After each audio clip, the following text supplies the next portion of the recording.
Hello everyone, this is Anitha Sakthi. இது romantic காதல் episode number 3. வாங்க இன்னைக்கான எபிசோட்குள்ளே போயிடலாம்.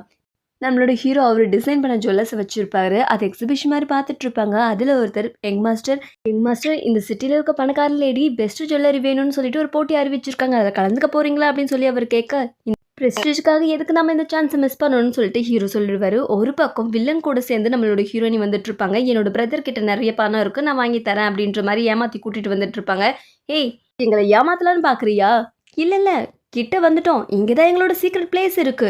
மொபைலே பொய் சொன்ன சங்க அறுத்துருவேன், உண்மையை சொல்லு, நீ இங்கே என்ன பண்ணுற அப்படின்னு சொல்லிட்டு ஹீரோட வாய்ஸ் பின்னாடி கேட்கும். ஐயா, என்னை காப்பாற்றுக்காரன பிறப்பு வந்துட்டாரு. மாஸ்டர், என்னை இவங்க கொல்ல பார்க்குறாங்க, காப்பாத்துங்க. எந்த உங்கள் வீட்டை கொள்ளடிக்க பேசிட்டு இருந்தாங்க, அதை நான் கேட்டுட்டேன், அதான் சிக்கிக்கிட்டேன். இவன் தான் அவன் பிரதரா அப்படின்னு சொல்லிட்டு அந்த வில்லன் கேட்பான். இப்போ யாராச்சும் என்கிட்ட மோதி பாருங்கடா, கத்தியா நீட்டுறீங்க, நான் யார் தெரியுமா, இவங்கள ஒருத்தரையும் சும்மா விடாதீங்க, அடிச்சு துவம்சம் பண்ணுங்க அப்படின்னு சொல்லி உசுப்பேத்தி விட்டுட்டு இருப்பாங்க. என்னை உசுப்பேத்தின் போதும் ஒத்தினில இவனுங்களை நான் பார்த்துக்கிறேன் அப்படின்னு சொல்லிட்டு ஹீரோ எல்லாரையும் வெளுத்து வாங்கிட்டு இருப்பாரு. நம்மளோட வில்லன் கூட இருந்த எல்லாருமே கீழே சரிஞ்சு விழுந்துருவாங்க. வில்லன் மட்டும் தனியாக நின்றுட்டு இருப்பான். அந்த நேரத்துலையும் நம்மளோட ஹீரோ பார்த்து ஸ்மைல் பண்ணிட்டு இருப்பாங்க. ஏன்னா ஹீரோ தான் ஹீரோன்னு இப்போ ப்ரூவ் பண்ணிட்டார் இல்லையா, அதனால நம்ம ஹீரோயினி சிரிச்சு பார்த்துட்டு இருப்பாங்க. கூடவே இங்கே பார்த்தியா, இவனுங்க மாதிரி தான் உனக்கும் கதியாவும் எங்ககிட்ட மோதனா, தெரிஞ்சுக்கோ. மன்னிச்சிருங்கம்மா, தெரியாமல் மோதிட்டேன், இன்னொரு விஷயம் பாக்கி இருக்கு, அதையும் செஞ்சிடறேன் அப்படின்னு சொல்லி விசில் அடிப்பார். விசில் அடித்த உடனே இன்னும் பெரிய கூட்டம் நம்ம ஹீரோ நோக்கி ஓடி வரும். இப்போ நமக்கு என்ன பண்ணுறது அப்படின்னு சொல்லி ஹீரோயினி கேட்க, முண்டோம் ஒன்னால் தாண்டி மாட்டிக்கிட்டோம், இப்போ என்ன பண்ணுறதுன்னு கேட்டால் வா ஓடலாம் அப்படின்னு சொல்லி ஹீரோயினி கை பிடிச்சிட்டு நம்மளோட ஹீரோ தண்ணி இழுத்துட்டு ஓடுவார். நில்லுங்கடா அப்படின்னு சொல்லிட்டு வில்லனுங்க பின்னாடியே துரத்திட்டு வருவாங்க. இந்த நேரத்தில் கூட நம்ம ஹீரோயினி பல்ல காட்டிகிட்டே தான் இருப்பாங்க. இவங்களுக்கு ஏன் இப்படி ஒரு ரெண்டு மனசுன்றது தான் நான் உங்களுக்கு தம்ப்நெயிலே சொல்லியிருப்பேன். நம்ம ஹீரோவை பார்க்கும் போது ரியாக்ட் பண்ணுறாங்க, அதே மாதிரி பிரதரை பார்க்கும் போது ரியாக்ட் பண்ணுறாங்க. எங்கே போகிறதுன்னு தெரியாமல் நம்மளோட ஹீரோ ஒரு ஹோட்டல் ரூம்குள்ளே மேலே வந்துடுவார். அதுக்கு மேலே போகிறதுக்கு வழி இருக்காது. இப்போ என்ன பண்ணுவீங்க, இன்னும் எவ்வளோ தூரம் ஓடுவீங்க அப்படின்னு சொல்லி வில்லன்கள் சூழ்ந்துருவாங்க. நீ யாருன்னு எனக்கு தெரியும், கோ ஃபேமிலியை சேர்ந்தவன் தானே, யார் சொன்னா, இவர் என் பிரதர், இவனுக்கு ஞாபகம் இல்லை, ஆனால் இவனுக்கு ஒன்று நல்ல ஞாபகம் இருக்குது, இதுக்கப்புறம் எங்ககிட்ட இருந்து உங்களால் தப்பிக்கவே முடியாது அப்படின்னு சொல்லி டைலாக் பேசிட்டு சண்டை போட ஆரம்பிப்பாங்க. அவளோட ஹீரோக்கு ஒரு கட்டத்துக்கு மேலே என்ன பண்ணுறதுன்னு தெரியாது. ஒரு அம்பர்லா வச்சு நின்றுட்டு இருக்கும்போது வேற வழியே இல்லை, நான் சொல்கிறது கேளு, என் மேலே நம்பிக்கை இருக்குல்ல, என்ன பேசுகிற நீ அப்படின்னு நம்ம ஹீரோ கேட்கறதுக்கு முன்னாடியே நம்மளோட ஹீரோவை கட்டி பிடிச்சி அந்த இடத்துல ஜம்ப் பண்ணிடுவாங்க. ரெண்டு பேரும் மேலேருந்து கீழே வரும்போது வழக்கம் போல் லவ் சீன் ஓடிட்டுருக்கும்.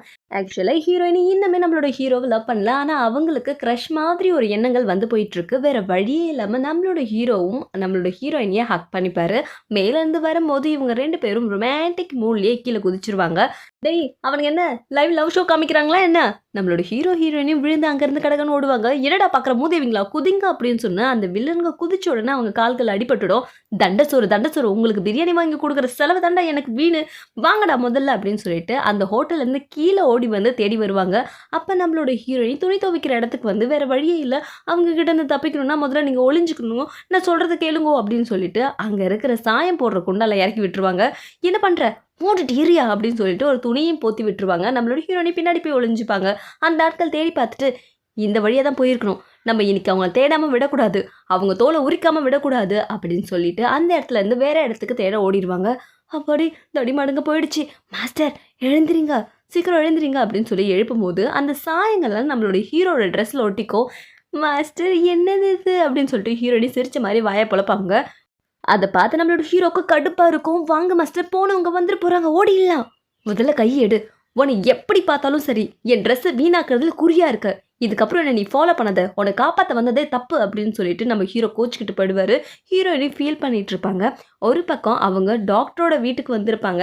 அது ஒரு கிளினிக் மாதிரி, அந்த இடத்துல பேஷண்ட் எல்லாம் வச்சு பார்த்துப்பாங்க. என் தம்பி பார்த்தீங்களான்னு சொல்லி விசாரிச்சுட்டு வந்து பார்க்கும்போது அவங்க தம்பி ஒரு ரூமோட டோரை பிடிச்சிக்கிட்டே நடந்து போயிட்டு இருப்பாரு. அவரை பார்த்தோன்னே, நீ இங்கே தான் இருக்கியா, உன்னை எங்கெல்லாம் தேடுறது, நீ ரொம்ப டயர்டாக இருக்கியா என்ன அப்படின்னு நல்லா விசாரிச்சுட்டு இருப்பாங்க. ஒரு பக்கம் நம்மளோட ஹீரோ அந்த அழுக்கான ட்ரெஸ்ஸோடையே தெரு வழியாக வந்துட்டு இருப்பாரு. அப்போ டாக்டர் பார்த்து, என்னடா கோலம், இதான் போயிட்டு வரேன், இந்த ட்ரெஸ் எந்த கடையில் எடுத்த, டிசைன் ரொம்ப சூப்பராக இருக்கு, முதல்ல வா வேற ட்ரெஸ் கொடுக்குற அப்படின்னு சொல்லிட்டு அவரோட கிளினிக் கூப்பிட்டு போய் இந்த ட்ரெஸ்ஸை நீ சேஞ்ச் பண்ணிக்கோன்னு நம்ம ஹீரோ கிட்ட கொடுத்து கொடுத்துட்டு அவர் அந்த இடத்துல இருந்து கிளம்பிடுவாரு.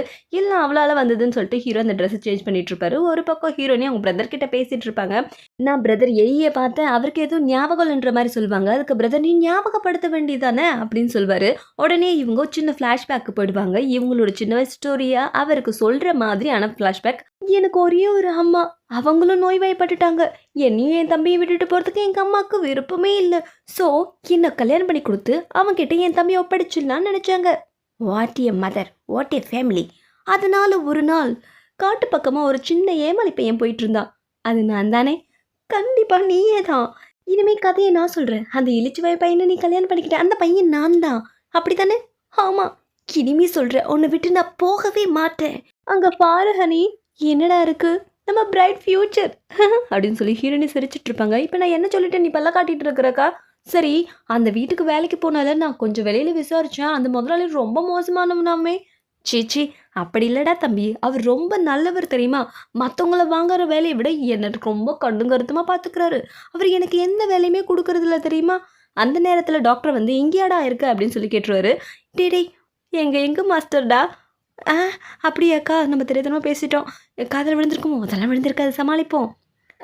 நீங்கள் எங்கள் அக்காவுக்கு வேலை கொடுத்து எனக்கு உதவி பண்ணியிருக்கீங்க. நீ தான் இவளோட பிரதரா? ஹீரோ பேரையும் சேர்த்து சொல்ல, அப்போ இவளுக்கு பிரதர் இருக்கிறது உண்மைதான் அப்படின்னு சொல்லி ஹீரோ புரிஞ்சுப்பாரு. நம்மளோட டாக்டர் கூப்பிட்டதுனால சரி போயிட்டு வாங்க மாஸ்டர்னு சொல்லிட்டு நம்ம ஹீரோயினி பாய் சொல்லிடுவா. நம்மளோட அக்கா நீ சொன்ன போது கூட நம்பல, ஆனால் இப்போ நம்புறேன். இவர் ஜென்டில்மேன் தான். டாக்டர், என் தம்பியோட ட்ரீட்மெண்ட் செலவுக்கு இப்போதைக்கு என்னால் முடிஞ்சுது. இந்தாங்க. அது இல்லை, எனக்கு காசெல்லாம் வேண்டாம், வச்சுக்க. இப்போ என்ன அதுக்கு அவசரம்? காசு வேண்டாமா? ஏன் அப்படி சொல்கிறீங்க? அட என்னம்மா, இவன் எனக்கு ஃப்ரெண்டு, அவனுக்கு நீ ஃப்ரெண்டு, அப்போ நீ எனக்கு ஃப்ரெண்டு தானே?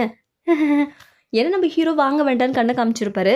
சரி, எனக்கு முக்கியமான வேலை இருக்குது, நீங்கள் போயிட்டு வாங்க அப்படின்னு சொல்லி வழி அனுப்பிச்சி வச்சிருவாரு.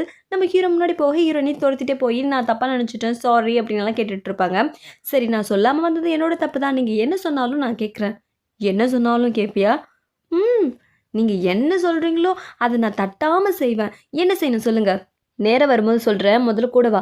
அதோ வந்துட்டேன். அதுக்கப்புறம் நைட்டில் பணியாள்கிட்ட இந்த காசெல்லாம் டாக்டர்கிட்ட கொடுத்துரு, கிராமோட ட்ரீட்மெண்ட்க்கு அப்படின்னு சொல்லி கொடுத்து அனுப்பிச்சிருவாரு. அதுக்கப்புறம் நம்மளோட ஹீரோயின் துணி துவைக்கிற இடத்துல காமிப்பாங்க. ஏய், உனக்கு ஒரு மேட்ரு தெரியுமா? செகண்ட் மாஸ்டர் நாளைக்கு வர போகிறாராம். அப்படின்னா பிரதர் ஏன் வந்துருவாருல்ல, அவரை மார்க்கெட் கூட்டிகிட்டு போய் நம்ம ட்ரீட் வைக்கணும். மாஸ்டர், லாஸ்ட் டைம் நம்மகிட்ட வாலாடிட்டு போன அந்த கொள்ளைக்கார கும்பலோட தலைவன் மறுபடியும் நம்மளை பழி வாங்குறதுக்கு ரெடியாக இருக்கா. நீங்கள் ஊன்னு சொன்னீங்கன்னா நம்ம ஆட்களை விட்டு அவனை அரெஸ்ட் பண்ண வச்சிடலாம். என்ன சொல்கிறீங்க அப்படின்னு சொல்லி ஹீரோ கிட்ட கேட்டுட்டு இருக்கும்போது நம்மளோட ஹீரோ அவ்வளோ சீக்கிரம் அவசரப்பட்டு எந்த முடிவு எடுக்கக்கூடாது, நான் சொல்கிற மாதிரி செய்ய அப்படின்னு சொல்லிட்டு காதலுக்கு சூசுன்னு ஓதி விட்டு அவரையும் அமுச்சு விட்டுருவாரு. அதுக்கப்புறம் நம்மளோட ஹீரோயினி ஹீரோ வரத்துக்கு முன்னாடி எல்லா வேலையும் முடிச்சு வச்சிருவாங்க. உடனே ஹீரோ வந்தோடனே நான் எல்லா வேலையும் முடிச்சிட்டேன், உங்களுக்கு ஒரு வேலை கூட பாக்கி வைக்கலன்னு சொல்லிட்டு இருப்பாங்க. எல்லா வேலையும் முடிச்சிட்டியா? முடிச்சிட்டேன். மை புக்கு எல்லாமே ரெடி பண்ணிட்டேன் அப்படின்னு சொல்லுவாங்க.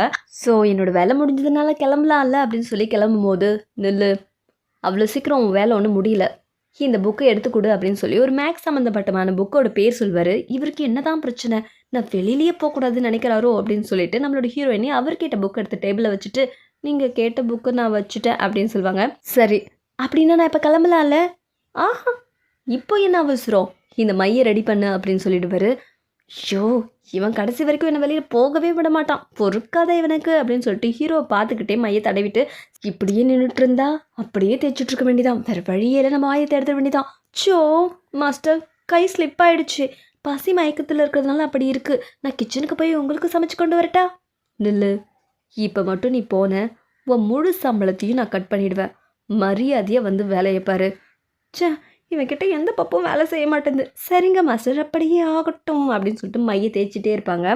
மையை தேய்ச்சது போதும், இதுதான் என்னோட சீல், இதையும் கொஞ்சம் ரெடி பண்ணு அப்படின்னு சொல்லி ஹீரோயிட்ட கொடுப்பாரு. இவன் என்ன வேலைக்கு பிறந்த மாதிரி என்னை வேலை வாங்கிட்டே இருக்கான், இவனை அப்போவே நல்லா முக்குன்னு முக்கி இருக்கணும்னு சொல்லிட்டு ஃப்ளாஷ்பேக் நினைக்கும் போது நம்மளோட ஹீரோ கோச்சிக்கிட்டு போவார் இல்லையா, அதையும் யோசிச்சு பார்ப்பாங்க. அது மட்டும் இல்லாமல் நம்மளோட ஹீரோயின்ட்டு இப்படி நடந்துக்கிறத வச்சு நம்மளோட ஹீரோயினுக்கு ஒரு ஃப்ளாஷ்பேக் ஓடும். இவனை எப்படிடா பழிவாங்களான்னு யோசிக்கும் போது நம்ம ஹீரோயினி மகாராணி மாதிரி உட்காந்துட்டு இருப்பாங்க. நம்மளோட ஹீரோ சேவங்க மாதிரி, உங்களுக்கு என்ன வேணும், உங்களுக்காக நான் என்ன வேணால் கொடுப்பேன். இப்போ என்னால் இந்த அடியனால் முடிஞ்சது, என் சொத்தை மட்டும்தான் கொடுக்க முடிஞ்சுது. இது எஸ்டேட்டு, இது ஜுவல்லரி ஸ்டோரா, இது துணி ஷாப்பா, என்னோட முத்திரையும் உங்களுக்கே கொடுக்கலான்னு நினைக்கிறேன், என்ன நினைக்கிறீங்க?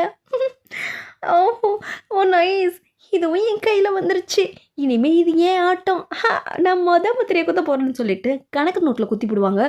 இந்த கனவு உலகத்துலேருந்து வெளியே வராத நம்மளோட ஹீரோயினி இந்த மாதிரி நடந்தா எப்படி இருக்கும்? இவனோட குடுமி என்னோட கையில சிக்கிக்கும் அப்படின்னு சிரிச்சுக்கிட்டே பார்த்தா நம்மளோட ஹீரோ அதை நோட் பண்ணி அந்த நோட்டை சறுக்குன்னு எடுத்துருவாரு.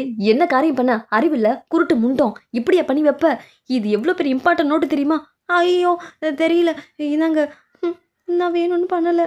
நம்மளோட ஹீரோயின் முழிச்சிட்டு இருக்கும்போது அவருக்கே கணக்கு குழம்பி போகும். அப்போ நம்ம ஹீரோயினி பார்த்து அந்த கரெக்ஷன் எல்லாம் சொல்லிட்டு இருப்பாங்க. இதெல்லாம் உனக்கு எப்படி தெரியும் அப்படின்னு சொல்லி ஹீரோ கேட்பாரு. ஆ இது நான் பூக்கள் விற்று காய்கறி வாங்குவேன். ஸோ எனக்கு ஓரளவுக்கு கொஞ்சம் தெரியும் அப்படின்னு சொல்லுவாங்க. அப்படின்னா எனக்கு நீ உதவி செய்யின்னு சொல்லிட்டு ஹீரோயினையை பக்கத்துலேயே உட்கார வச்சு அந்த கணக்குகளை பார்த்துட்ருப்பாங்க. நைட்டு ஃபுல்லாக பார்த்துட்ருப்பாங்க. அந்த சமயம் நம்மளோட ஹீரோயினையும் பார்த்துட்ருப்பாரு. அவர் மட்டும் பார்த்தா போதுமா, நம்மளோட ஹீரோயினையும் பார்த்துட்ருப்பாங்க. இங்கே என்ன நடக்குதுன்னு எனக்குமே தான் புரியல. இன்னொரு பக்கம் இன்னொரு காதில் ஒரு கிஃப்ட்டோட நம்ம ஹீரோயினிக்காக வெயிட் பண்ணிகிட்ருப்பாரு. என்ன இவ இன்னும் வரல அப்படின்னு சொல்லி பார்த்துட்டு இருக்கும்போது நம்ம ஹீரோயினிக்கு வேலை முடிஞ்சிருக்காது. ஐயோ அப்படின்னு சொல்லி ஹீரோயினி ஷாக் ஆவாங்க. இப்போ என்னாச்சு, எதுக்கு வேலையை ஸ்டாப் பண்ண அப்படின்னு சொல்லி ஹீரோ கேட்பாரு. இல்லை எனக்கு பசிக்குது, நான் இன்னும் சாப்பிடவே இல்லை, ரொம்ப பசிக்குது. ஏன் உங்களுக்கு பசிக்கலையா அப்படின்னு சொல்லி கேட்பாங்க. எனக்கு ஒன்றும் பசிக்கலை அப்படின்னு சொல்லி முடிக்கிறதுக்குள்ளே அவரோட வயிறே அவர் காட்டி கொடுத்துரும். இது வேறு நேரம் கட்ட நேரத்தில் பசிக்கலையா, அந்த வயிறே சொல்லிடுச்சு உங்களுக்கு பசிக்குதுன்னு. இதெல்லாம் என்னால் தானே, நான் இந்த தப்பு பண்ணாமல் இருந்தால் இந்நேரம் முடிச்சிருக்கலாம்ல. சரி அதுக்கு நான் உங்களுக்கு திருப்பி செய்ய வேண்டாம், அதனால் உங்களுக்கு நான் சமைச்சு கொடுக்குறேன். நீ சமைப்பியா? என்னை என்ன நினச்ச? நீ அவ்வளோ சீக்கிரம் என்ன சமைக்கிறதுல நம்ப மாட்டேன்னு எனக்கு தெரியும். நான் ஒரு சூப்பரான டிஷ்ஷை செஞ்சு காமிக்கிறேன் பாரு அப்படின்னு சொல்லிட்டு நம்ம ஹீரோயினி களிமண்ணை உருட்டி வச்ச மாதிரி உருண்டி எடுத்துகிட்டு வந்து இதோ ஃபுட்டு ரெடி அப்படின்னு சொல்லி காமிப்பாங்க. இதெல்லாம் நான் சாப்பிட மாட்டேன், எனக்கு பிடிக்காது. இப்போ பிடிக்கும் பாருங்க அப்படின்னு சொல்லிட்டு அந்த கருங்கல் அதை களிமண்ணை உடச்ச உடனே நம்ம களிமண்குள்ளே சிக்கனை வச்சு ஒரு மாதிரி சுட்டு செய்வாங்க இல்லையா, அந்த டைப்பில் தான் நம்ம ஹீரோயினி செஞ்சுருப்பாங்க. வாவ் சூப்பர் சிக்கன் இல்லை, இந்த ஒரே ஒரு லெக்கு சாப்பிட்டு பாரு எப்படி இருக்குன்னு. இந்த வாயத்தோற முதல்ல எனக்கு வேண்டாம் எடுத்துகிட்டு போ அப்படின்னு நம்ம ஹீரோ சொல்ல, இதோட அருமெல்லாம் உங்களுக்கு எங்கே தெரிய போகுது, இது எவ்வளோ டேஸ்ட்டாக இருக்குன்னு தெரியுமா, ஒரே ஒரு பீஸ் வாங்கிக்க சொல்லும். வேண்டான்னா விடு, இது மாதிரியெல்லாம் நான் சாப்பிட்டு பழக்கம் இல்லை. சோ நீ கொடுத்து வச்சது அவ்வளோதான், நான் சாப்பிட்றேன்னு சொல்லிட்டு நம்ம ஹீரோயினி ருசிச்சு சாப்பிடுவாங்க. நாம் இப்படி ருசிச்சு சாப்பிட்றவங்க பக்கத்தில் இருந்தால் என்ன பண்ணுவோமோ அதுதான் ஹீரோவும் பண்ணுவார். எச்சில் முழுங்கிட்டு இருப்பாரு. நம்மளோட ஹீரோயினி இதெல்லாம் சாப்பிட கொடுத்து வச்சிருக்கணும், எவ்வளோ டேஸ்ட்டாக இருக்குது தெரியுமான்னு சொல்லுவாங்க. இவ ஓவராக புகழ்ந்து தள்ளுறாளே அப்படின்னு நம்ம ஹீரோ கடுப்பில் உட்காந்துருப்பாரு. சரி இது உங்களுக்கு நான் கைப்பற்றுச்சுன்னு தானே டென்ஷனு, நான் இந்த துணியை வச்சு உங்களுக்கு எடுத்து தரேன், சுத்தமாக தரேன் அப்படின்னு சொல்லிட்டு ஹீரோயினி ஒரு கிளாத்தை வச்சு கொடுப்பாங்க. இப்போ கூட இதை வாங்க மாட்டியா என்ன அப்படின்னு சொல்லி கொடுக்கும்போது ஹீரோ அதை அக்செப்ட் பண்ணிப்பார். அவர் ஒரு பைக் கடிச்ச உடனே வா இது நல்லா தான் இருக்குது, உங்களுக்கு பிடிச்சிருக்கா, நீ அந்தளவுக்கு ஒன்றும் மோசமாக சமைக்கலை, நீ முழுசாக இதை எப்படி தின்னு தீக்க போகிற, ஸோ நான் சாப்பிட்டு ஹெல்ப் பண்ணுறேன் அப்படின்னு சொல்லிட்டு அது மொத்தமாக இழுத்து அவர் வெளுத்து கட்டுறதை பார்த்து நம்மளோட ஹீரோயினிக்கும் பசி இன்னும் அதிகமாகிடும். நம்ம ஹீரோவையே வெறிச்சு பார்த்துட்ருப்பாங்க. என்ன பார்க்குறா, உனக்கு வேணுமா? எனக்கு வேணும் அப்படின்னு சொல்லிட்டு ஹீரோயின் காட்டினோடனே இந்த வாங்கிக்கோ அப்படின்னு சொல்லிட்டு ஒரு பீஸை கொடுத்து வாயை தர ஆன்வார். நம்ம ஹீரோயினி முதல்ல மாதிரி நல்ல வாயை திறக்க நம்மளோட ஹீரோ கொடுக்காம ஏமாத்திருப்பாரு. கொடுப்பேன் நினச்சியா, நீங்கள் என்கிட்டயே இந்த விளையாட்டை காமிக்கிறீங்களா, இப்போ பாருங்க அப்படின்னு சொல்லிட்டு ஹீரோயின் ரொம்ப கிட்டக்க வந்துடுவாங்க. இதை பார்த்து நம்மளோட ஹீரோ ஷாக் ஆகி இவன் ஏன் இப்படி பண்ணுறா அப்படின்ற மாதிரி பார்த்துட்டு இருக்கும்போது நம்ம ஹீரோயின் சிக்கனில் எச்சு வச்சுட்டு முடிஞ்சா இப்போ சாப்பிட்டுக்கோங்க அப்படின்றவாங்க. எச்சு வச்சுட்டா இதுக்கு மேலே எப்படி சாப்பிட முடியும், சாப்பிட்றதுக்கு எடுத்துட்டா, இது எல்லாமே எனக்கு தான் அப்படின்னு சொல்லிட்டு ஹீரோயினி அந்த எச்சில் பட்ட சிக்கன் எடுத்து சாப்பிட்டுட்டு இருப்பாங்க. இப்போ நீங்கள் மறுபடியும் வேலை பார்க்க போகிறீங்களா என்ன? ஆமாம், நீ அக்கௌண்ட் புக்கை டேமேஜ் பண்ணிட்ட, இப்போ என்ன பண்ணுறது, நான் சரி பண்ணி தான் ஆகணும், உன்னோட வேலை முடிஞ்சது நீ கிளம்பலாம் அப்படின்னு சொல்லிடுவார். அப்பாடி இன்னைக்கு மனசும் நிறைஞ்சிருக்கு வயிறும் நிறைஞ்சிருக்கு, ஏதோ ஒன்று மிஸ் பண்ணுற மாதிரி இருக்கே அப்படின்னு சொல்லி யோசிச்சுட்டு வரும்போது தான் நம்மளோட ஹீரோயினுக்கு பிரதர் ஏயை பற்றி ஞாபகம் வரும். ஐயோ இன்னைக்கு ஃபுல்லாக நம்ம இங்கேயே டைம் ஸ்பெண்ட் பண்ணிட்டோமே அப்படின்னு சொல்லி யோசிப்பாங்க. அதோட இந்த எபிசோட் முடியுது. அடுத்த எபிசோடை மீண்டும் சந்திக்கிறேன். நன்றி.